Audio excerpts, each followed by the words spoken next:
trading my sorrows. I'm trading my shame. I'm laying them down for the joy of the Lord. I'm trading my sickness. I'm trading my pain. I'm laying them down for the joy of the Lord. We sing, yes, Lord, yes, Lord, yes, yes, Lord. Yes, Lord, yes, Lord, yes, yes, Lord. Yes, Lord, yes, Lord, yes, yes, Lord. Amen.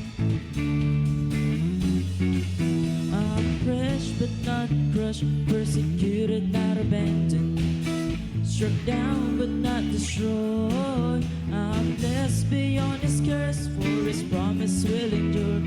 His joy is gonna be my strength. Though the sorrow may last for the night, His joy is coming, sing in the morning. I'm trading my sorrows. I'm trading my shame. I'm laying them down for the joy of the Lord.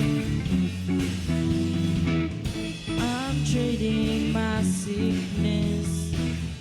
I'm trading my pain. I'm laying them down for the joy of the Lord. You sing, yes, Lord, yes, Lord, yes, yes, Lord. Yes, Lord, yes, Lord, yes, yes, Lord. Yes, Lord, yes, Lord, yes, yes, Lord. Amen. You sing, yes, Lord, yes, Lord, yes, yes, Lord. Yes, Lord, yes, Lord, yes, yes, Lord. Yes, Lord, yes, Lord, yes, yes, Lord. Amen. Yes, yes, Lord, amen. Yes, yes, Lord, amen. Yes, yes, Lord, amen.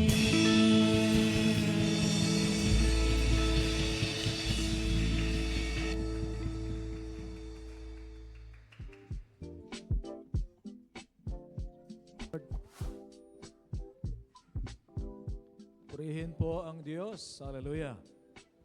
Gusto po muna nating i-welcome si Sister Amidel. Naman tumayo for ilang taon po hindi natin nakasama, pero salamat po at nandito siya from Dubai. Ano po? Meron pa po mga bakanting pews dito. Ano po? Pwede po nating i-occupy. Purihin po ang Diyos. Mayroon po akong magandang balita.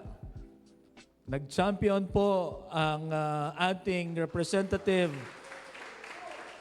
sa Bible quiz, ages 6 to 10. Ano po? Si Sia, si Von, at saka si Daven. Pwede bang pumunta dito sa harapan? Nandun ba? They will represent Central Luzon District Council sa national po, nagaganapin sa May 2025 sa Asia Pacific Theological Seminary. Ano po? Kung hindi po ako magkakamali ay May 15 and 16. 15, 16. Pero i-confirm pa po yan.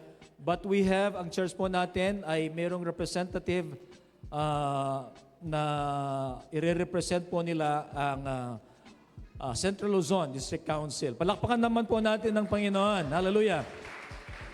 Dito sa harap, kasi mayroon akong ilatratuhin nyo kami, sasali ako.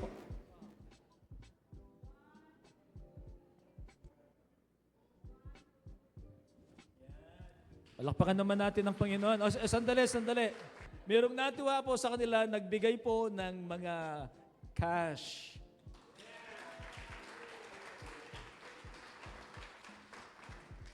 Ayan, sige. Meron pong nagbigay. Hindi po sa akin galing. So, cash, maliban po doon sa nakuha po nila, na cash gift din kasama po nito. Ano po? Gusto rin po nating pasalamatan yung mga nag-trade sa kanila, si Sister Elmi, palakpakan naman natin, kasama si Kyle, kasama si Chic, ano po, pumupunta po sila rito. Nagpunta sila ng Thursday, bago po yung laban nila, nagpupunta po sila rito. Daniel 6. It pleased Darius to appoint 120 satraps to rule throughout the kingdom, with 3 administrators over them, one of whom was Daniel. The satraps were made accountable to them so that the king might not suffer loss. Now Daniel so distinguished himself among the administrators and the satraps by his exceptional qualities that the king planned to set him over the whole kingdom. At this, the administrators and the satraps tried to find grounds for charges against Daniel in his conduct of government affairs, but they were unable to do so. They could find no corruption in him because he was trustworthy and neither corrupt nor negligent. Finally, these men said, "We will never find any basis for charges against this man Daniel unless it has something to do with the law of his God." So these administrators and satraps went as a group to the king and said, "May King Darius live forever." The royal administrators, prefects, satraps, advisors, and governors have all agreed that the king should issue an edict and enforce the decree that anyone who prays to any god or human being during the next 30 days except to you, your majesty, shall be thrown into the lion's den. Now, your majesty, issue the decree and put it in writing so that it cannot be altered, in accordance with the law of the Medes and Persians, which cannot be repealed. So King Darius put the decree in writing. Now when Daniel learned that the decree had been published, he went home to his upstairs room where the windows opened toward Jerusalem. 3 times a day he got down on his knees and prayed, giving thanks to his God just as he had done before. Then these men went as a group and found Daniel praying and asking God for help. So they went to the king and spoke to him about his royal decree. "Did you not publish a decree that during the next 30 days anyone who prays to any god or human being except to you, your majesty, would be thrown into the lion's den?" The king answered, "The decree stands in accordance with the law of the Medes and Persians, which cannot be repealed." Then they said to the king, "Daniel, who is one of the exiles from Judah, pays no attention to you, your majesty, or to the decree you put in writing. He still prays 3 times a day." When the king heard this, he was greatly distressed. He was determined to rescue Daniel and made every effort until sundown to save him. Then the men went as a group to King Darius and said to him, "Remember, your majesty, that according to the law of the Medes and Persians, no decree or edict that the king issues can be changed." So the king gave the order, and they brought Daniel and threw him into the lion's den. The king said to Daniel, "May your God, whom you serve continually, rescue you." Let us pray. We honor you, Lord, and we thank you for you are sovereign. You are powerful, you are God, and thank you for loving us. Inihiling namin, Panginoon, ang inyo pong patnubay at gabay sa amin as we continue to worship you and listen to your word, Lord God. Our hearts are open to accept your word. We pray that the Holy Spirit, oh God, Holy Spirit, move in our midst and touch every heart today. We honor you and we thank you, Lord. This is what we pray in Jesus' name.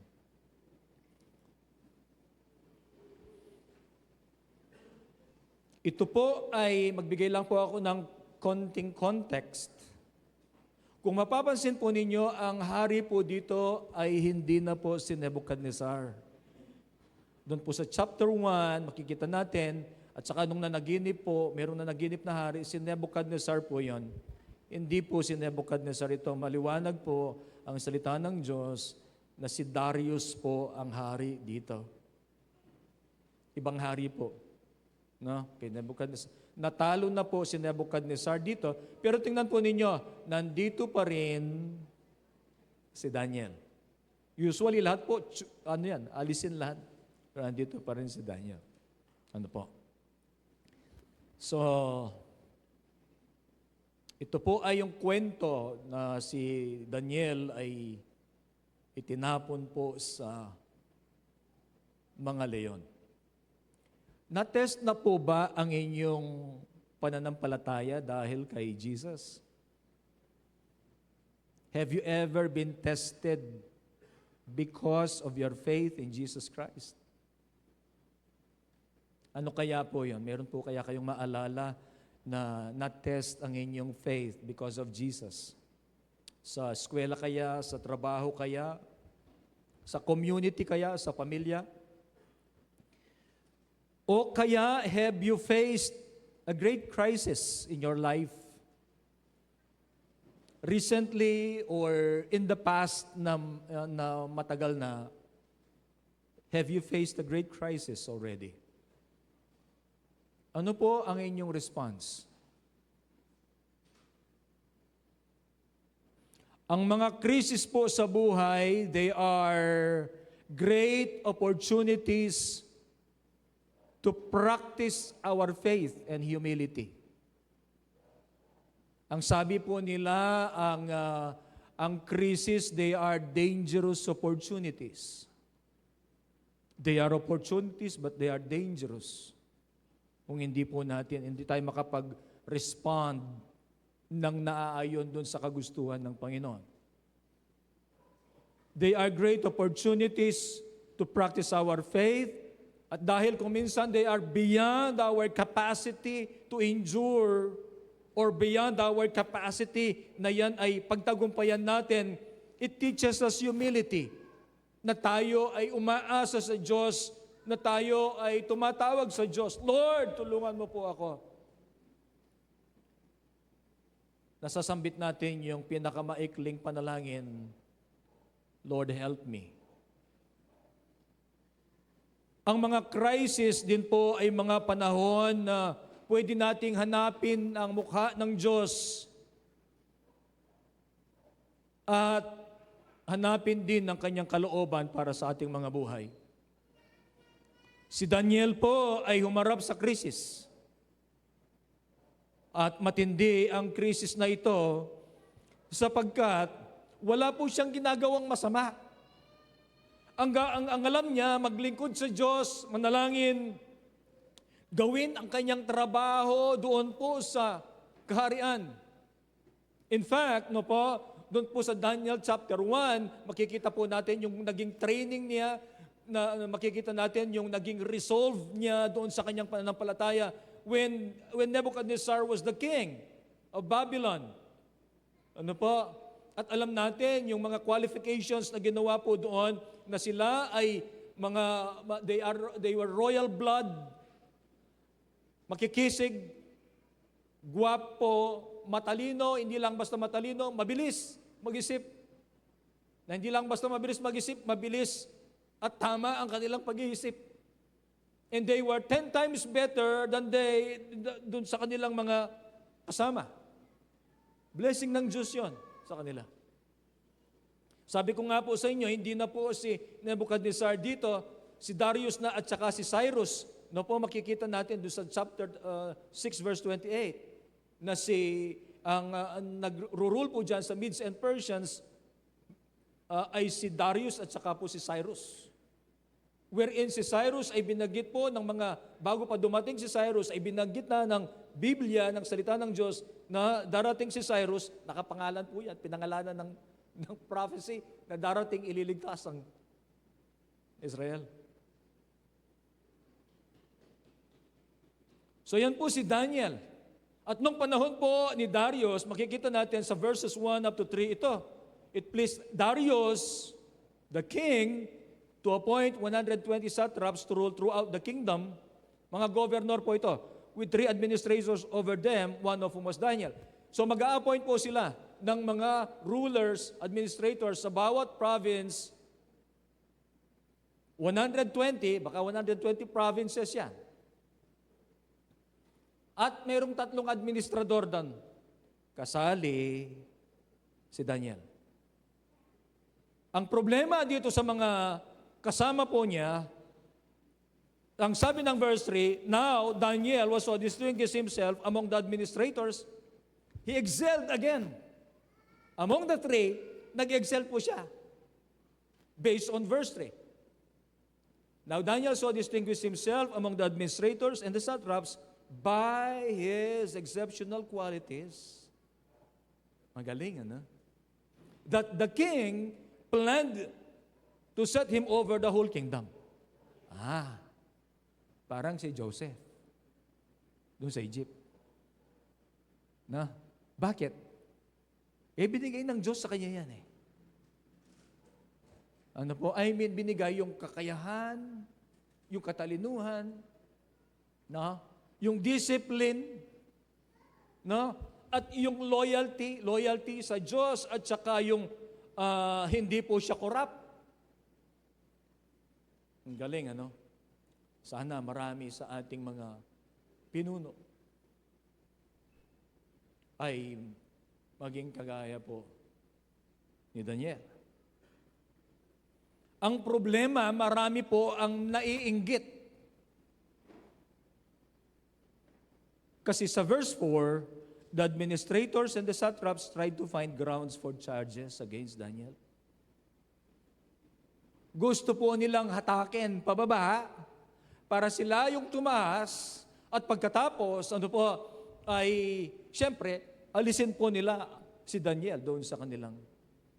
Ang problema nila, wala silang makitang butas doon sa kanyang karakter at doon po sa government affairs. Kasi sabi po ng verse 4, they tried to find grounds for charges against Daniel in his conduct of government affairs. Sa pamumuno niya. But they were unable to do so. Ayan. So ayan, para mas makita po natin. Ano pa? At dahil po dyan, he was in a crisis. Crisis yan. Kasi po, ikaw ay pinagkaisahan po siya dito. Conspiracy. Pinagkaisahan siya upang iset up siya sa hari. Hindi lamang siyang sinet up din, pati yung hari. Niloloko nila yung hari nung mga satraps na ito. Ano po? But Daniel, when in crisis, he practiced daring faith. Daring, ibig sabihin, courageous, matapang. He practiced daring faith. He is unmovable, or he was unmovable and was persistent in his faith in God. Wala pong makabali doon po sa kanyang resolve, doon sa kanyang pagpupunyagi, walang makabali doon sa kanyang gusto na paglingkuran ng Diyos, even if it would cost him everything, even his life. Marahil matanda na po dito, advanced in years, as compared when he was with Nebuchadnezzar. Ano po? We can have a daring faith like Daniel. Faith that defies reason, faith that defies logic. Why? Why it defies reason and defies logic? Because it involves the supernatural. Kapag faith, ay we believe in the move of God. We believe in the supernatural move of God. At tingnan po natin how did Daniel exhibited courageous faith in the midst of this great adversity. Ang mensahe po ang pamagat ay daring faith. Una po ay courage in the midst of distress. Nabanggit ko po kanina that he excelled in his job as an administrator with the satraps. He was the choice of the king. Hindi lamang marahil ang pabor ang hari, ano po, marahil nakuha po ni Daniel yung favor ng hari dahil sa sinabi po ng Biblia dito na exceptional qualities. Because of his exceptional qualities. Imagine that. Because of his exceptional qualities. Hindi lamang po ang galing niya, kundi yung kanyang honesty, yung kanyang integrity as a person. Mahalaga po yan. Kung minsan merong mga magagaling, hindi po wala silang integrity. Pero ang sabi nga, even yung pong mga kalaban niya ay magpapatotoo na they could not find any ground for a charge against Daniel. Verse 4. Ano po? He was the choice of the king because of his exceptional qualities and because of his honesty and integrity. Siyempre, kahit na sino ang hari dito, kung makita mo si Daniel, siyang pipiliin mo. Magtataka ka nga dahil bakit siya nandito pa kay Darius? Kung hindi siya magaling. At kung wala siyang integrity, dapat sana na naalis na yan. Wala na siya dito. Kasi siyempre, isipin ni Darius at saka ni Cyrus, yung loyalty nito kay Nebuchadnezzar, baka naglingkod dito kay Nebuchadnezzar Pero nandyan po siya. Because of his exceptional qualities. Galing at saka po yung honesty, integrity. Ano po? Kaya lang, dahil po dito, marami po ang naiinggit. Makanyan na po.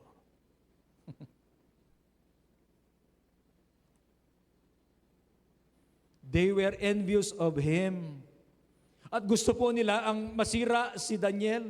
Gusto nila na si Daniel ay maalis po sa posisyon. Tandaan po natin ito. Higher ups po ito ng government. Kingdom po yung pinag-uusapan dito. Hindi po probinsya, hindi po bayan. Ito po ay national ang scope. Envious. They were envious of him. Sabi ko nga po, wala siyang ginagawang masama. Ang ano lang niya, palagay ko, ito po ang si Daniel, punta siya sa opisina, punta sa bahay, mananalangin, ganun lang ang ano po nito. Ang routine nito. Pero marami ang naiinggit. In fact, ang lahat po ng mga administrators and satraps, maging yung pong dalawa, nakasama niya sana doon sa naglilingkod sa hari ay they conspired against him. And they want to make his life miserable.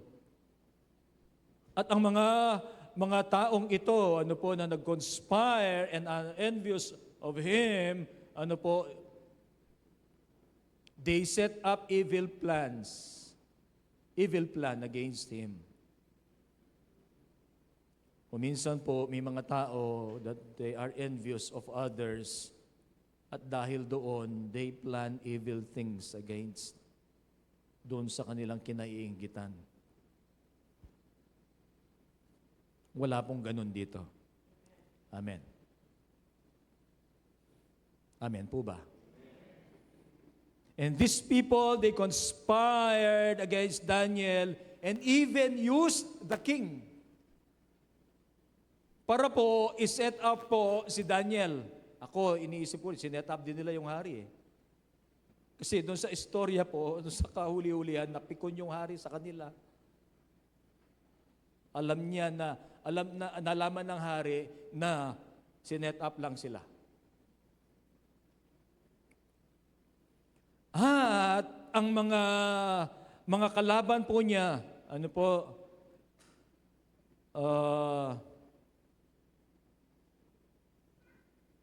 ito ang kanilang sinabi, basahin ko po para mas makuha natin. Finally, this man said, "We will never find any basis for charges against this man, Daniel, unless it has something to do with the law of his God." Gagamitin, wala silang makita doon sa kanyang pagpapalakad ng affairs ng government. Pero gagamitin po nila ngayon yung kanyang faith against him. Nakaisip sila ng paraan. Remember that these are pagan.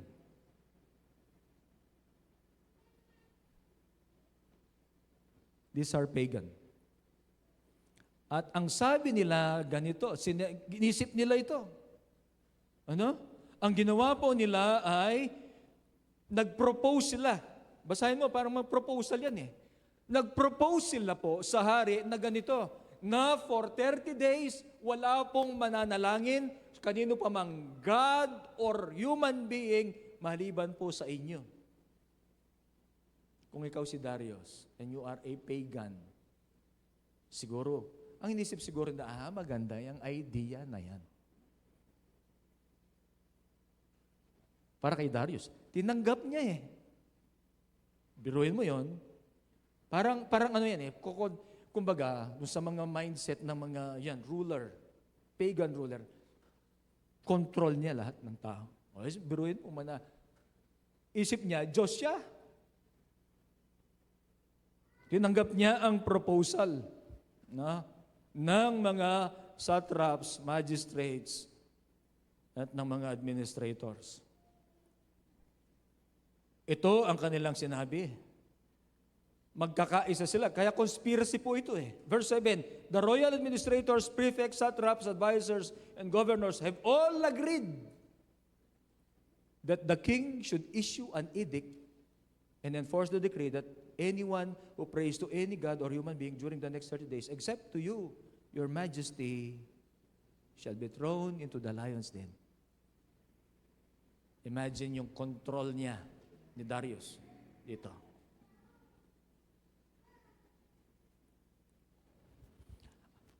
At ipinabatas, pinasulat, pinapublish. Verse 10, now when Daniel learned that the decree had been published, pinalabas na yan.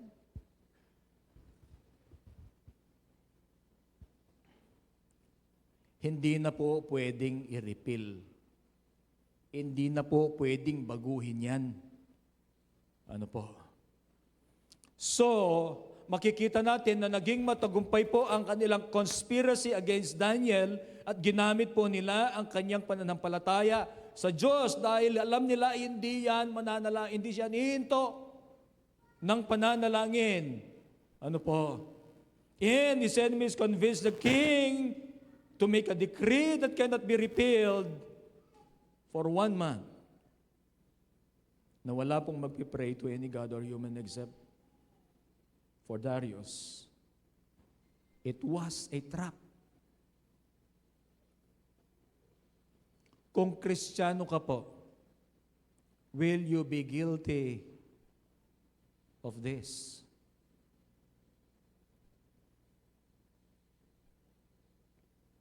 Si Daniel, guilty.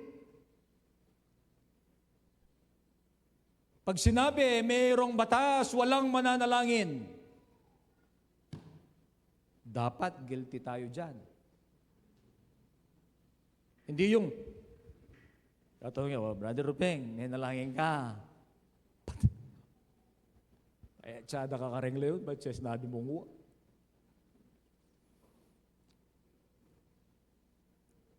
Hindi kaya pwede para kay Daniel. Kasi alam nila, bukas yung bintana eh. Kasi alam nila, siya ay pumupunta po doon sa direksyon na kung nasaan po ang Jerusalem. Hindi kaya pwedeng sasabihin niya, ay, siguro, manalangin na ako mo makakira. Na nakuakit ka nito. Pwede kaya yon? Pwede yon, di po ba? O kaya sabihin niya, ay, total, 1 month lang, patenda ko eh. Papatayin ako ng mga ito. Papatayin. Hindi pwedeng baliktarin ng batas dito. Kahit 1 month lang, hindi ako mananalangin. After a month, doon na lang ako mananalangin. Pwede kaya niyang gawin yon? Pwede. Pwede, hindi po ba? Pwede niyang gawin. O kaya mananalangin siya, hindi niya bubuksan yung bintana. Magtatago na lang siya. For 1 month ay hindi siya sa direksyon ng Jerusalem siya aharap. Pwede yun. Pero di po niya ginawa.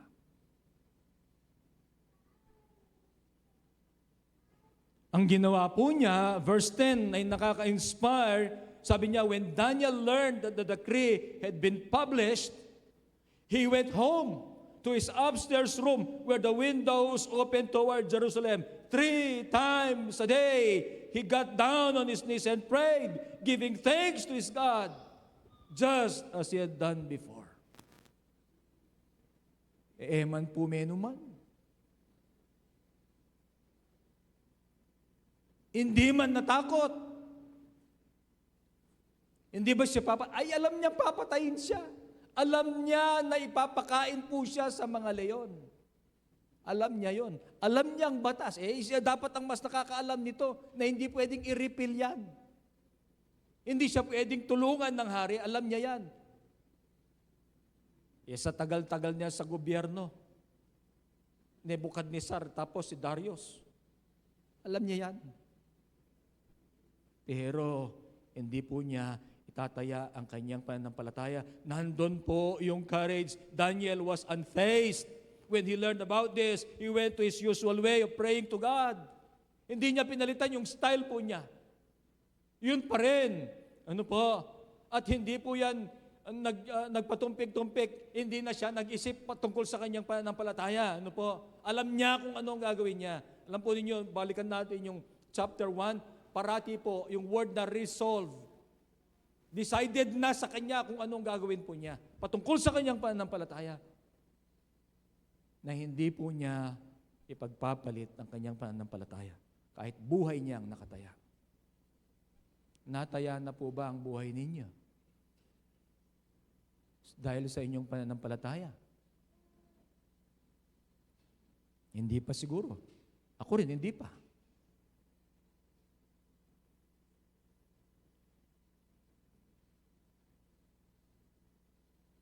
Daniel was unfazed.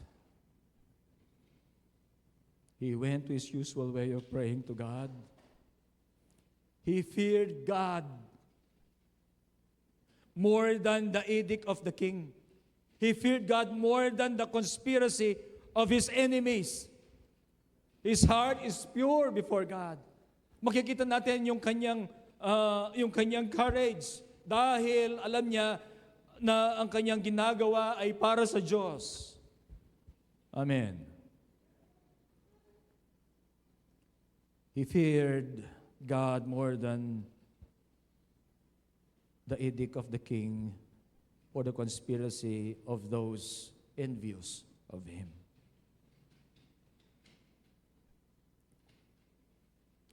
Prohibited.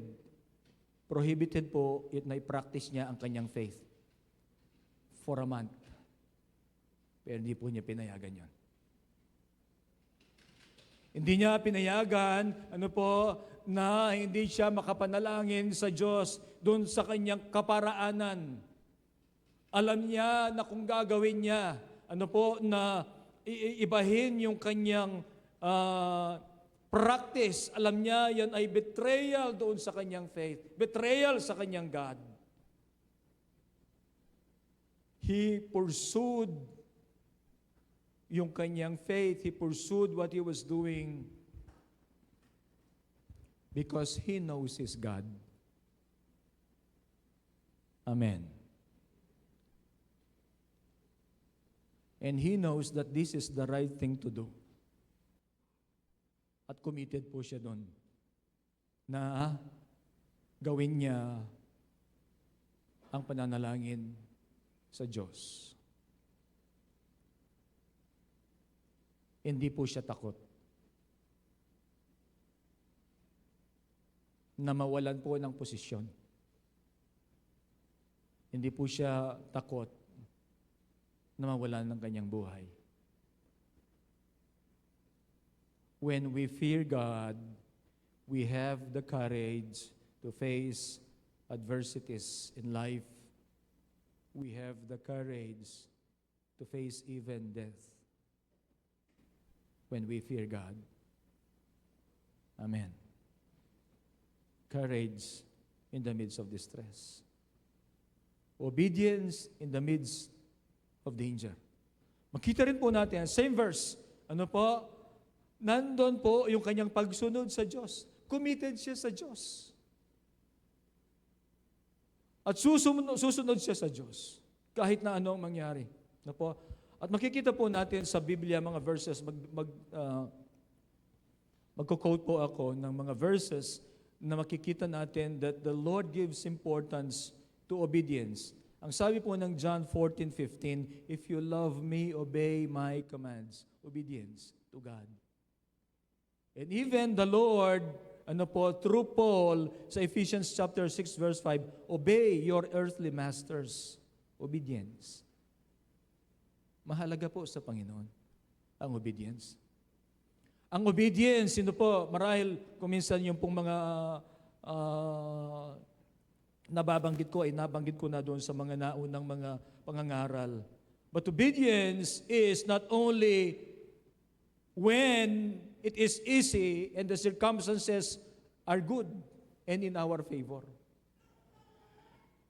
Kasi ang pagsunod, matitiis po yan when it is hard to obey. Kagaya po ni Daniel. Sa pagsunod niya sa Panginoon at sa kanyang commitment sa Diyos, dito matitiis ang kanyang commitment sa Diyos at ang kanyang commitment sa pananalangin sa Diyos. Pero hindi po niya hinayaan ang danger ay maging dahilan upang siya po ay manghina ang kanyang pananampalataya. Mayroon pong conflict dito. Ang conflict po ay between his obedience to God and the human law. The human law that was passed. Yung edict, yung batas na pinasa po that everyone in the kingdom na nasasakupan po ni Darius, hindi po sila mananalangin sa loob ng 1 buwan maliban kay Darius.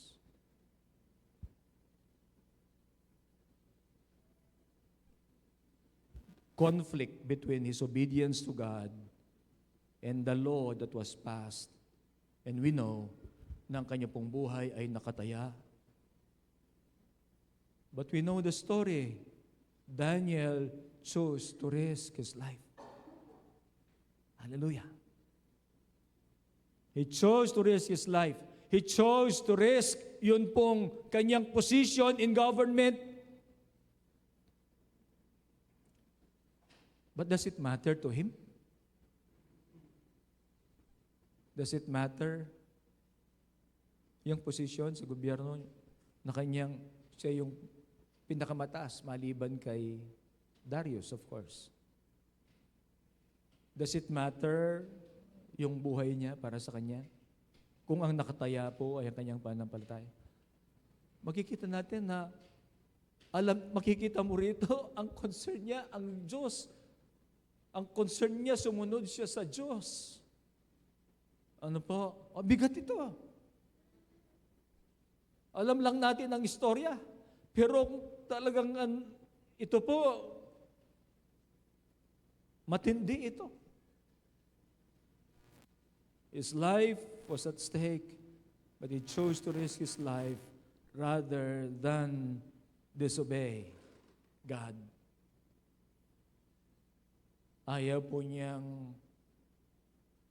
i-displease ang Panginoon. Amen.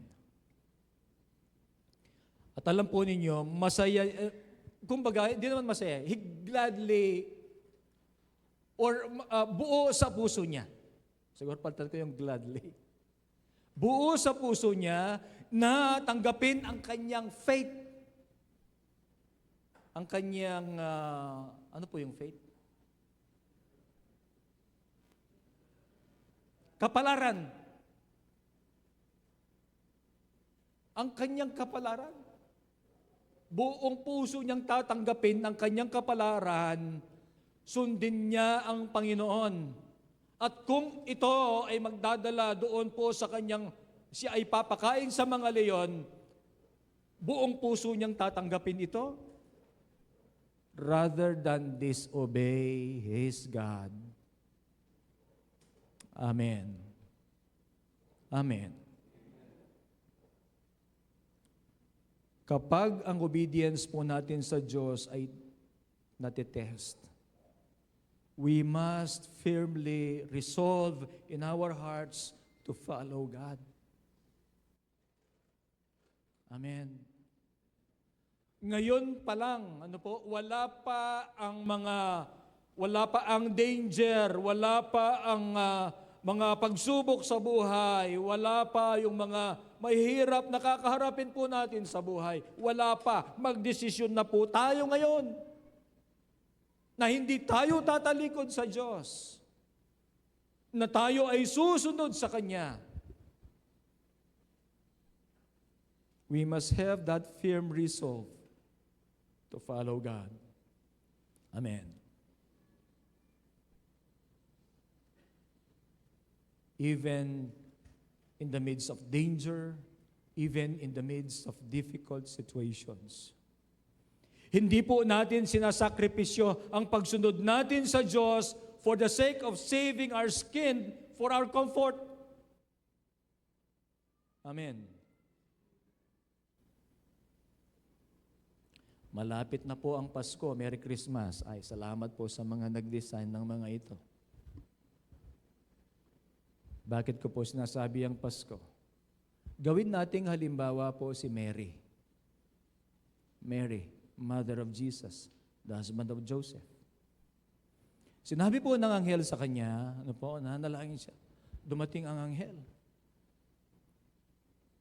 Ikaw ay pinagpala.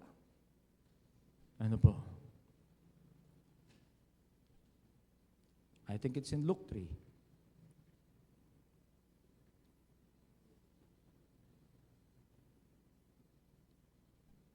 Luke chapter 2. Hindi ko na po babasahin. Alam naman natin yung istorya, Ang sabi po ng Diyos sa pamagitan po ng anghel, so yung anghel na nagsasalita, Kasi angels are messengers. Imagine mo, messenger, anghel. Ang mga messenger, ang anghel sabi niya, you will have a son. Ang sabi po niya, how can this be? I am a virgin.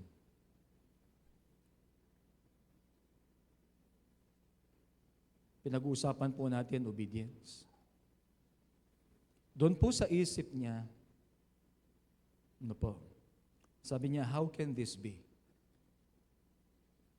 Yung pong magiging consequence ng kanyang pagdadalang tao.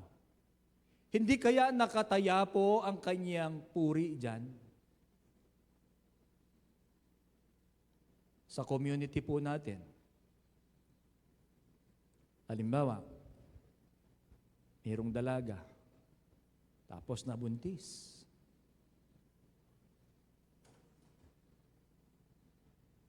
Ano pong isipin niya? Tapos, halimbawa, sasabihin niya, kahit na meron na tayong istoryang ganito, na alam natin may pwedeng gawa ng miracle ang Panginoon na virgin birth. Pero wala nang mangyayaring ganyan. Pero ang point ko lang, ganito. Kung meron ng istoryang ganyan na ginawa ang Diyos, mas lalo noon. Ang point ko po ay, paano yung sasabihin sa community? Halimbawa, sasabihin niya kay Joseph, boyfriend niya, virgin ako. Walang intimate relationship na nangyari. Ikaw ang my only one. Ano mo kang Joseph? Tanong, maniniwala si Joseph? Maniniwala si Joseph? Hindi yan maniniwala. Ba't naman siya maniniwala? Ang daming ang di pa naniniwala dyan kahit sabihin niya, bakit naniwala si Joseph? Ayon po sa istorya, ba't naniwala? Hindi ba nag-explain din ang angel sa kanya na ang dinadala ni Mary ay sa Holy Spirit?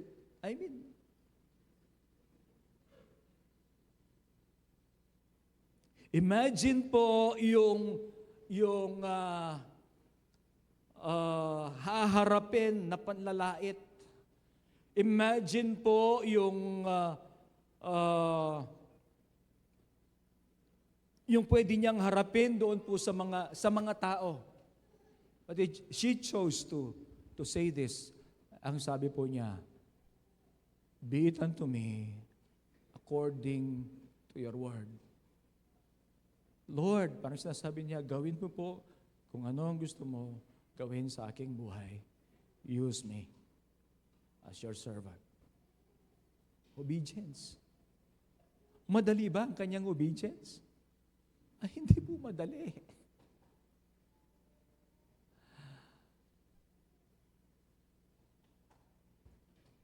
Kahit na matagal na yan, alam nila.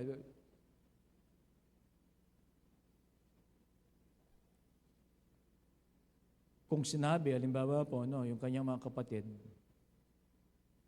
yung iba nga hindi niniwala sa kanya, kay Jesus, marahil merong distinction. Now, ang point ko lang po ay yung obedience po ni Mary, hindi po madali yun. Pero she willingly accepted yung kalooban po ng Panginoon. Even, dangerous po yun. Maalala po ninyo yung John chapter 8, verses 1 hanggang 8. Yung pong nahuli, a woman caught in adultery, ano pong gagawin nila? Death by stoning.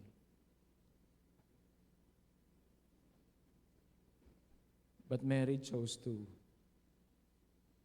humble herself before the will of God. She obeyed. Obedience in the midst of danger. Number 3, trust in the midst of despair. Despair yung parang walang pag-asa. Si Daniel po, nagtiwala siya sa Diyos sa kanyang buhay. Nagtiwala siya sa Diyos in the face of death. At yan po ay hindi basta-basta madaling kamatayan. Imagine po yung torture sa isip mo na ikaw ay kakainin ng mga leon. Pero hindi po si Daniel.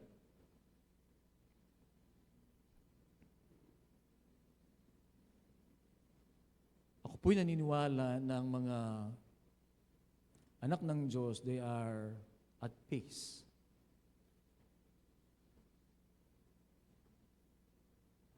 Si Peter, nung po ay siya ikinulong sa Acts. Nakakulong siya, ang tagal gisingin ng anghel Inano lang niya sa side. Hindi ba? Ba't siya nakakatulog? Ang sarap ng tulog niya, nakakulong. The Lord gives us peace in the midst of chaos. Nagtiwala po si Daniel in the face of death, being thrown into the lion's den. Nanalangin siya as he always did. Ang sabi po ng 16, ng ating text.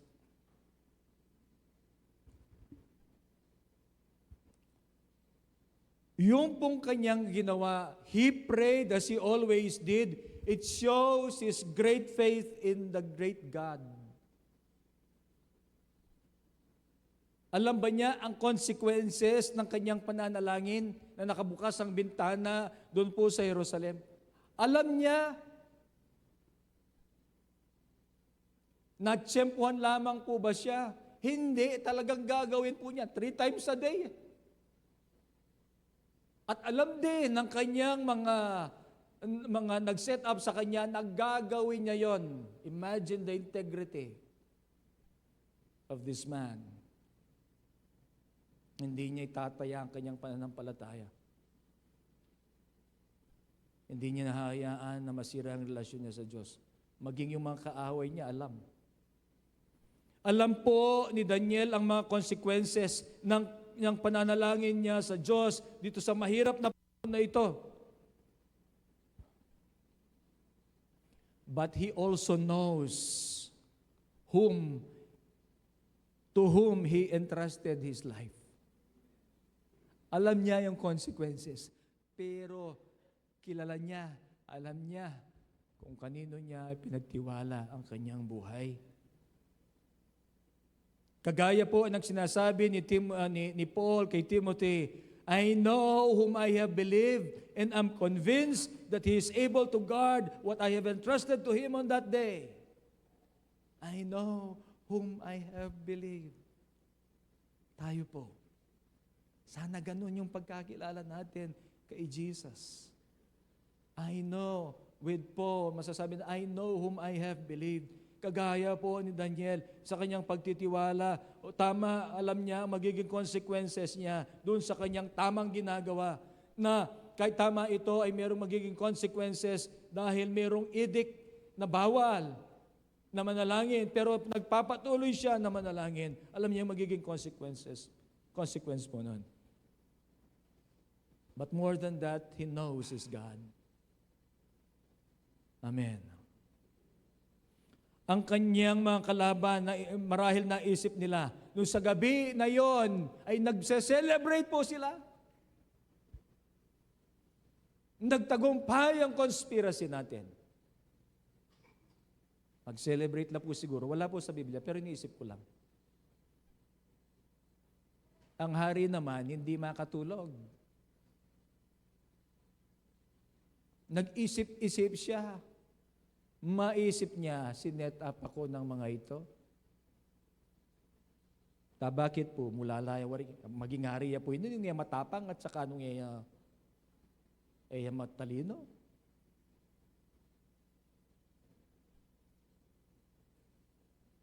Nag-isip-isip siguro niya, hindi makatulog eh.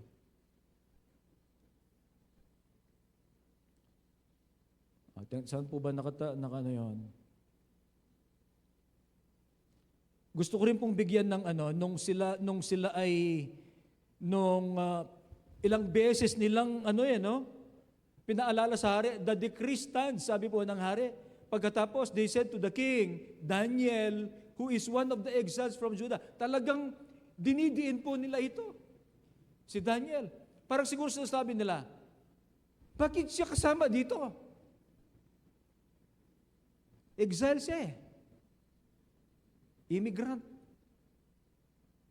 Ini-emphasize nila, exile, who is one of the exiles in Judah.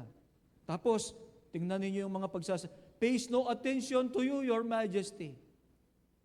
O in a way, parang tama naman sila, no? Pero parang, tingnan mo, basahin mo, you read in between the lines, ay tuso ito, ginagatungan nila yung hari eh. Hindi ba? Daniel, who is one of the exiles from Judah, pays no attention to you, your majesty, or to the decree you put in writing. He still prays 3 times a day. Kaya lang, akala nila magagalit yung hari. Ang sinabi po ng Biblia, when the king heard this, he was greatly distressed. Nagkamali siya. Doon sa kanyang sa sarili niya, pagtataas sa sarili niya, na-overlook niya ang sineset up nila. Si Daniel. Ano po? His enemies thought they pinned him down and sent him to destruction. Wala nang magawa po yung hari. Sa verse 16, so the king gave the order, and they brought Daniel and threw him into the lion's den. Kalungkot, ano po? Wala nang magawa eh. If not for the intervention of God, walang matitira kay Daniel.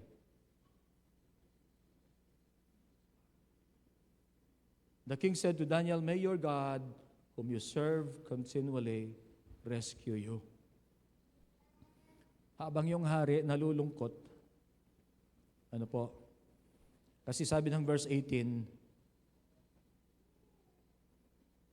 basahin ko na po yung 17. The stone was brought and placed over the mouth of the den, and the king sealed it with his own signet ring and with the rings of his nobles, so that Daniel's situation might not be changed. Nakasil na po yan. Hindi pwedeng galawin, walang pwedeng makialam. Then the king returned to his palace and spent the night without eating and without any entertainment being brought to him. Notos siguro niya.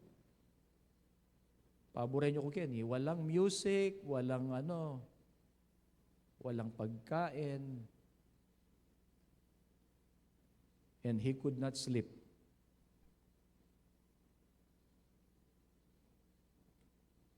Habang ang kanyang mga kalaban ay nagse-celebrate. But God justifies those who are pure. Amen. Ang Diyos ang makikipaglaban doon sa mga innocent. Amen. God justifies those who are pure in heart and are innocent at wala silang iniisip kundi yung paglingkuran ng Diyos at po sa kanyang paglilingkod, marahil dito po ay paglingkuran yung mga tao na sasakupan po nila. I believe in the vindication of God. Naniniwala po ako dun sa ang Diyos ang magtatanggol sa atin, vindication and justification of God for those who are pure in heart and for those who are innocent.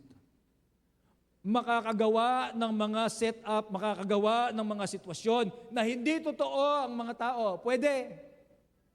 But remember, the Lord is the one who justifies and the Lord is the one who vindicates. I am the way, the truth, and the life. Ang sabi po ni Jesus. Truth. Alin bang totoo dito? Ang totoo ay hindi po concern yung pong mga satraps, nobles, and administrators para sineset up lang po nila ang hari. Sineset up din po nila si Daniel para siya po ay mamatay.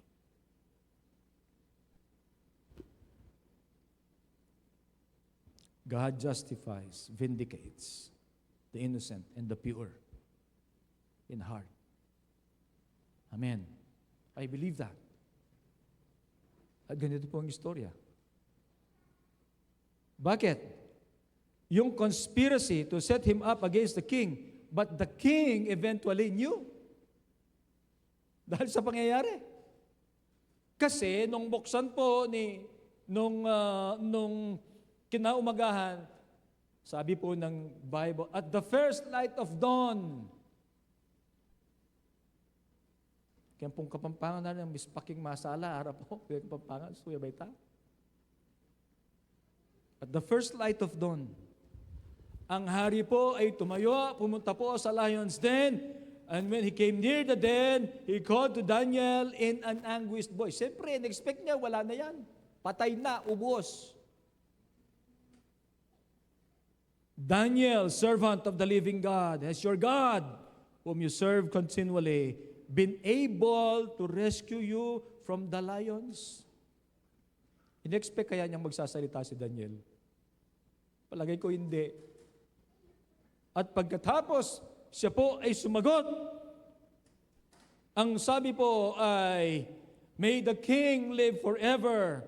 My God has sent his angel and he shut the mouths of the lion. Hallelujah. May lakolapuga ng mangan. Ding leon. Ngayon po. Pero yung totoo po, magana lang mangan. But, ang sabi po ng Biblia, angels, ano po? My God sent His angel. Kenyarano po.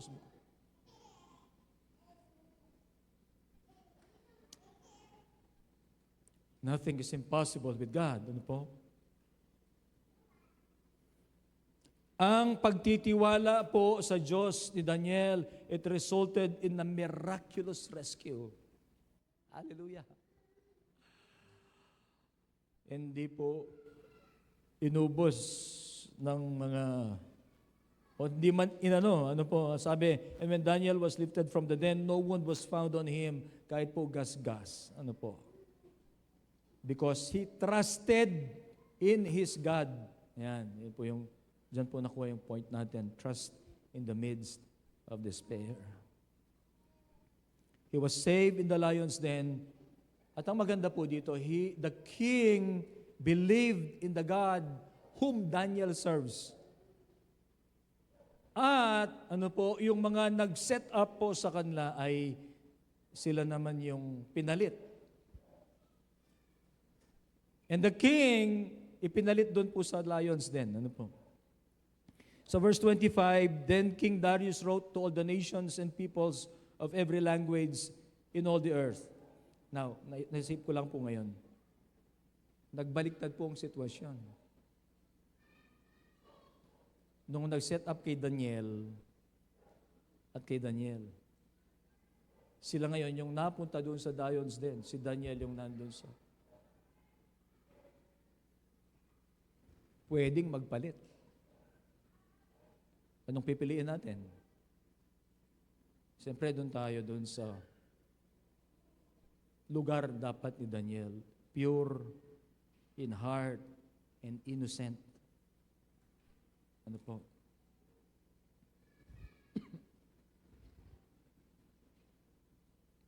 Ang sabi po ni Darius, siya po ay gumawa ng sulat. Then King Darius wrote to all the nations and peoples of every language in all the earth. Nung po sa lahat ng sinasakupan niya. May you prosper greatly. I issue a decree that in every part of my kingdom, people must fear and reverence the God of Daniel. For he is the living God, and he endures forever. His kingdom will not be destroyed. His dominion will never end. He rescues and saves. He performs signs and wonders in the heavens and on the earth. He has rescued Daniel from the power of the lions. He was saved in the lions den, Daniel, and the king believed in the God whom he serves. So verse 28, sabi po, so Daniel prospered during the reign of Darius and the reign of Cyrus, the Persian. Ano po? So, ano po yung gusto nating bigyan ng emphasis din po dito? There will be good results as we continue to live in faith. Sa kahuli-hulihan, mayroon pong ilalaang mabuti ang Diyos. Amen. We need to continue. We need to listen. We need to pray. Ano po? Because the end is if we continue to live in faith, there will be good results. Sabi po ng Bible, so Daniel prospered. Amen. During the reign of Darius and the reign of Cyrus. We must courageously face adversity. We must be courageous. Matapang. No po, in facing adversity because of our faith. We must obey even in the midst of danger. Ang sabi po doon sa amin, sang pinreads po natin, it's written in John chapter 12, those who love their life in this world will lose it. Hindi po ba? And those who hate their life in this world will gain. They will gain for eternal life. Pero ang mindset po kasi natin, kung minsan baliktad doon sa mindset po ni Jesus. Pero tayo po, dapat ipasakop natin ang ating kalooban doon. Kasi omniscient, omnipotent ang Diyos. At kung itong sinasabi niya, doon po natin. Kasi yung mindset po natin, limited lang. Ano po? So, let us obey in the midst of danger and trust God. Trust God because He is sovereign. Dare to stand. Dare to stand in faith. In the midst of great challenge, there will be challenges po. But dare to stand. Dare to stand.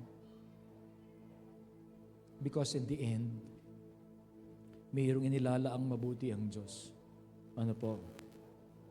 And let us be faithful to God in trying times. Alam po ninyo to. Ang reality ng buhay, there will be trials in life. Iba't iba ang trials na pwede nating harapin. But whatever trial, whatever challenge, let us be faithful. Amen. Magtapat po tayo sa Panginoon. Let's all stand. Hallelujah, Lord. I need you. Soften my heart, break me apart. I need you. Open my eyes, see that you're shaping my life. All I am, I surrender. Give me faith, trust what you say, that you're good, and your love is great. I'm broken inside, I give you my life. I need you. I need you. Soften my heart, break me apart. I need you. Pierce through the dark, cleanse every part of me. Sing all I am. All I am, I surrender. Give me faith, give me faith to trust what you say, that you're good and your love is great.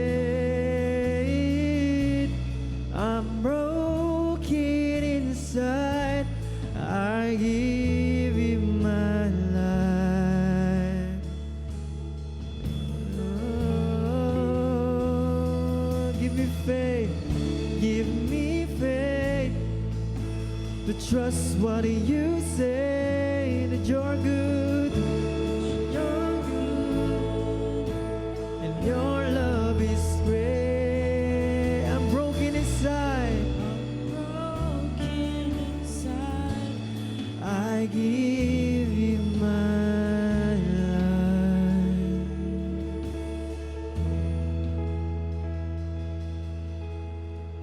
I may be weak, but your spirit's strong in me. My flesh may fail, but my God, you never will. I may be weak, Hallelujah. but your spirit's strong in me. My flesh may fail, but my God, My God, you oh, I may be weak, I may be weak. Oh,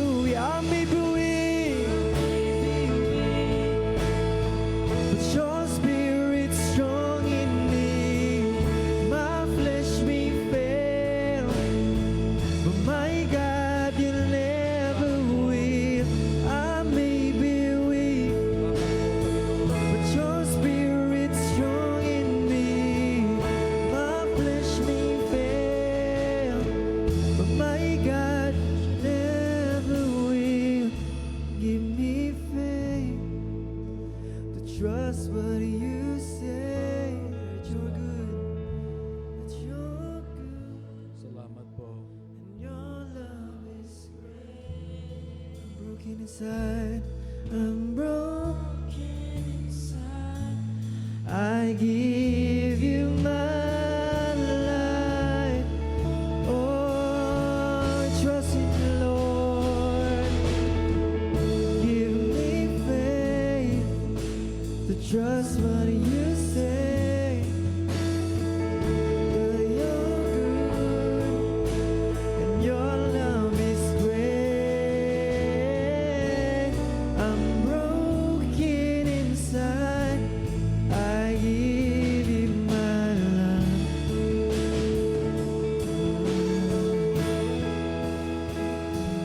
So give me faith to trust what you say.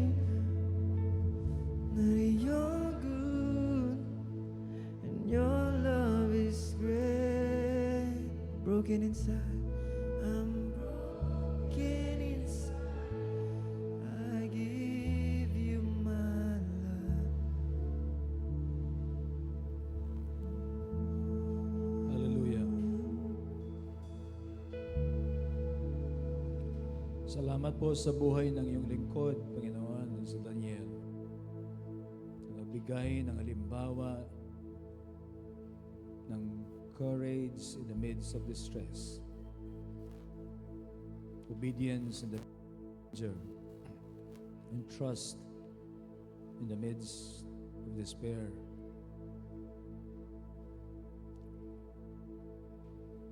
Makita mo kami, Panginoon, na hanggang sa kahuli-hulihan kami ay sumusunod, kami ay nagtitiwala at mayroong pananampalataya sa Diyos na makapangyarihan sa lahat.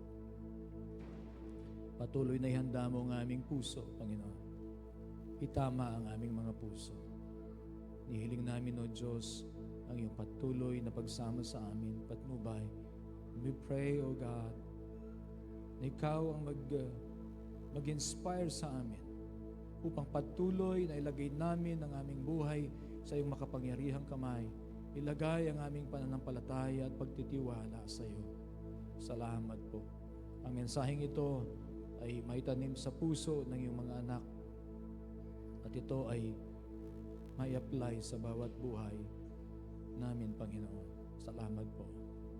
Ang inyo pong mga anak na naririto, Panginoon, pagpalain mo sila, maranasan ang biyaya ng Panginoong Jesucristo, ang pag-ibig ng Ama at ang pakikiisa ng banal na Espiritu. Amen. Amen. Amen. Pagpalain po kayo ng Panginoon.